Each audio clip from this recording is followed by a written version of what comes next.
Bismillahirrahmanirrahim. Assalamualaikum warahmatullahi wabarakatuh.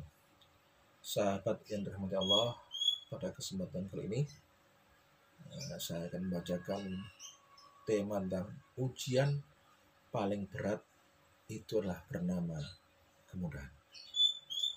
Yang pertama, kehamilan dan persalinan yang lancar, yang mudah, kemudian normal, cenderung tanpa kesulitan, sering membuat mencemooh yang susah hamilnya, penuh resiko atau bermasalah dengan kata-kata mandul, manja, dan lain sebagainya.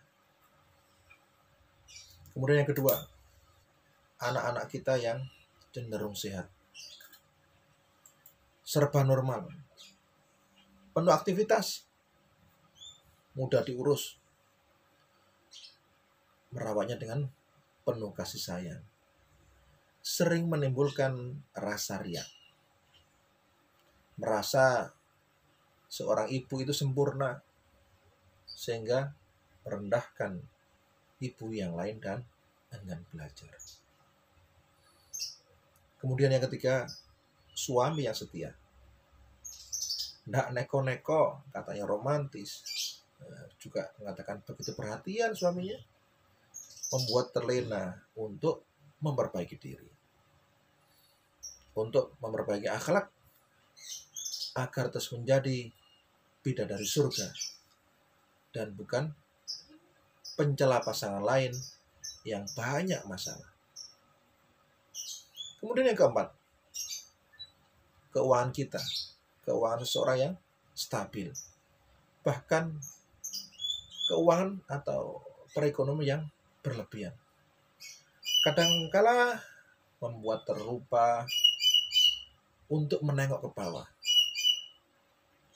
lupa rasanya bersyukur, mudah menghakimi yang lain, katanya pemain yang lain itu pemalas, kata yang lain tak mau bekerja keras layaknya dirinya sendiri, layaknya diri kita, misalnya seperti itu.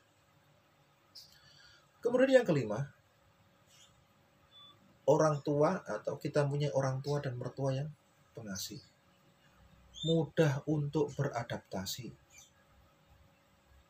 membuat kita merasa sempurna sebagai anak, sering membuat kita mudah menghakimi mereka yang penuh masalah, penuh problem dengan orang tua, misalnya problem dengan mertua, sebagai anak durhaka. Wah, mungkin itu anak durhaka, mungkin itu anak yang nggak mau berterima kasih pada orang tua atau kepada mertua. Kemudian yang keenam, ilmu yang tinggi, pengetahuan yang luas tanpa sadar membuat kita merasa lebih mumpuni, merasa lebih mampu, sehingga malas mengejar ilmu-ilmu yang lain. Akhirnya berdampak atau berefek merendahkan dan menyepelekan mereka yang kita anggap tak seluas ilmu kita, tak seluas pengetahuan kita, dan meremehkan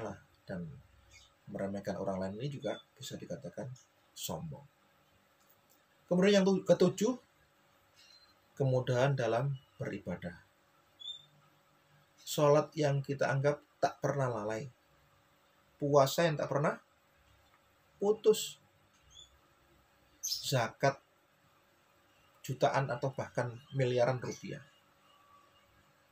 sodako yang tak terhitung, berapa sodakonya itu kita banggakan. Misalnya haji dan umroh berkali-kali, membuat kita itu merasa paling alim, kita merasa paling bertakwa, tanpa nyadari, tanpa sadar, kita tidak mau lagi belajar dengan alim ulama atau belajar dengan ustadz, atau kita mungkin enggan bergaul dengan mereka yang kita anggap pendosa. Kemudian itulah ujian yang paling berat, melenakan atau melupakan, sering mendatangkan penyakit hati tanpa disadari. Oleh karena itu sahabat, marilah kita berhati-hati dengan kemudahan yang kita dapat. Jangan sampai kita menghina atau menyepelekan orang lain.